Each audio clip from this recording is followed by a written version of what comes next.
So in this activity, we're going to create a little backup alarm. So this might be a type of activity that you do for your students or you engage your students in doing. What we're going to do is we're going to use our ultrasonic distance sensor, which detects how far an object is away, and we're going to use the speaker.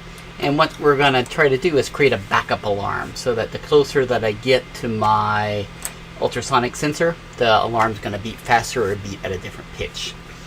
So as always, when we get started, we're going to need to install our correct extension blocks. So for this, we're going to install the Grove. All right. So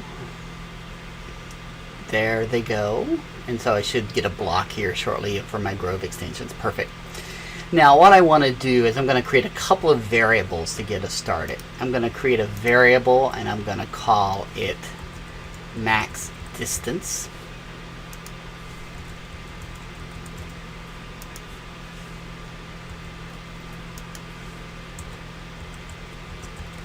There we go. Okay. And I'm going to make another variable and I'm going to call it distance. And the difference between these two is max distance is going to be the distance beyond which I don't want my speaker to make any sound, because I don't want it to be buzzing all the time. That'll start to get annoying. Distance is going to be the distance that the sensor detects. Okay, so those are my two variables. So max distance is going to be a global variable, so it's not going to change. So let's put that in my on start. I'm going to set my max distance to 30, and I'm just going to use inches for this activity. And in my forever loop, I am going to set my distance to, from my Grove block, I'm going to set it to my ultrasonic sensor. And I've got my ultrasonic sensor right now. I have it plugged into pin P1. So we want to make sure that we pick the right pin. Now, what we're going to do is create this scenario. If it's between a certain distance, play X. If it's greater than a distance, play Y. If it's less than a certain distance, play Z. So we're going to do this by creating a function. And I'm going to make my function, and I'm going to say, call it alarm. Okay. What I like about functions is they're kind of mini programs that I can quickly troubleshoot, and I can drag the function into my forever loop, which allows me to have a simpler forever loop program, makes it easier to debug. Okay, so now we've got our problem that we want to tackle. Okay, I'm just going to move my things here to make it a little bit easier to see the function we're going to create. So I'm going to go into my logic statement, because I'm going to do if-then statements. So if between X and Y, play this. If not, do something else. So I'm going to take my if statement and plug it in there. First thing I want to know is it greater than my max distance? If it is, I just want it to be quiet. Okay. So in my logic, I've got my comparison blocks. I'm going to pop those into my where it says true. And so now if the distance that I read is greater than what I set as my max distance, I don't want to play anything, but I do want to get an indication that I'm okay. So I'm going to have the microbit show me a smiley face icon. Okay. So if I'm beyond a certain distance, my microbit's going to just be smiley. Okay. Now I've got this else, but let's imagine that I want to have some couple of distances, right? I want to know if I'm getting really close or if I'm just close. So when you click on this plus for your else, notice your else if turns in, or else turns into this else if with little empty block there. We're going to use a Boolean comparison there because we want to be able to say if my distance is greater than something and less than something. So I'm going to go to my logic, I'm going to scroll down, and I'm going to grab my Boolean block. I'm going to drag it right in there. So now I'm going to be able to test two things. So now if I go back to my logic block, I'm going to grab my comparison block, and I'm going to put one comparison in there. I'm going to grab another one, and I'm going to put it in the other block. Okay.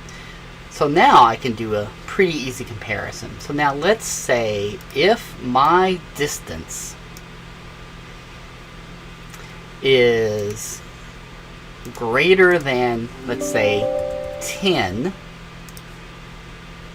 and my distance is, let's say, less than my max distance. Okay, let me drag this over a little bit. So now if my distance is, oops, I'm going to switch that around, greater than 10, and it is less than the max distance. So this is basically saying if my distance is greater than 10 and less than 30, which is what I set my max distance to, I'm going to want to do something. So let's go up to music, and there's lots of options that we have here. What I'm going to do is I'm going to play a melody. Okay? And why I'm going to pick that is because we can play a melody and we can change its tempo. So when you click on the melody, you're going to get this little menu. And let's say if I'm in between this range, maybe I want to play something like that. And let's go with the default for right now at 120. Okay. Now, let's say I want to have it change if I get a little bit closer. Okay. So I'm going to do another else if, and I'm going to grab another comparison. And so this time I'm going to say if my distance is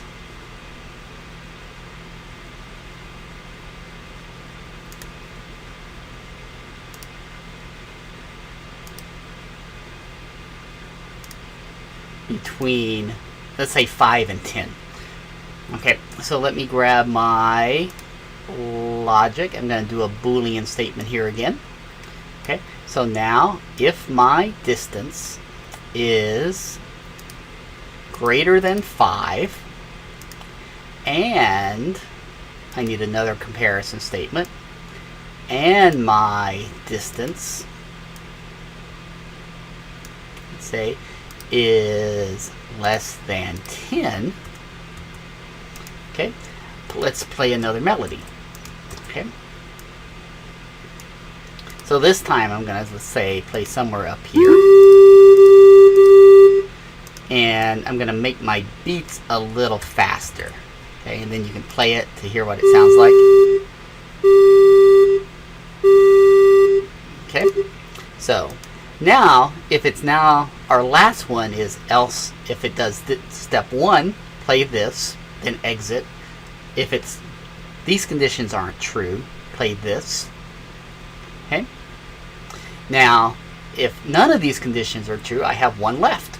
So let's do my music. I'm going to play my melody, and this time I'm going to have it high pitched, and let's say I'm going to play it at 500 beats per second, and you can have a play. Okay, so there we go. So now what this function does is if my distance is greater than max distance, don't play anything. If it's between 10 and 30, play this tempo or play this melody at this tempo.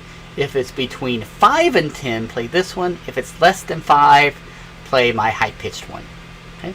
Now what I have to remember to do is take my function and I have to remember to put it into my forever loop. Right. So now what's going to happen is when my program starts, it's going to set my max distance to 30. That's a global variable. And then it's going to call the forever loop, and I'm going to set my sensor reading to P1, and it's going to call the alarm, and then it'll run through our code in my function alarm. Okay, so one thing that you might notice is we didn't tell the microbit which port the speaker was on. Is it generally works on any of the ports that it will automatically detect it. I tend to put it in port P0 just because it seems to work a little bit better there, but it should work in any of our ports. And now I'm going to plug in my microbit, and I am going to download my program. Okay. So now it's downloaded. So far, so good. So it's detecting something. Alright. So now as I raise my hand down over it. Alright, now I've gotten close.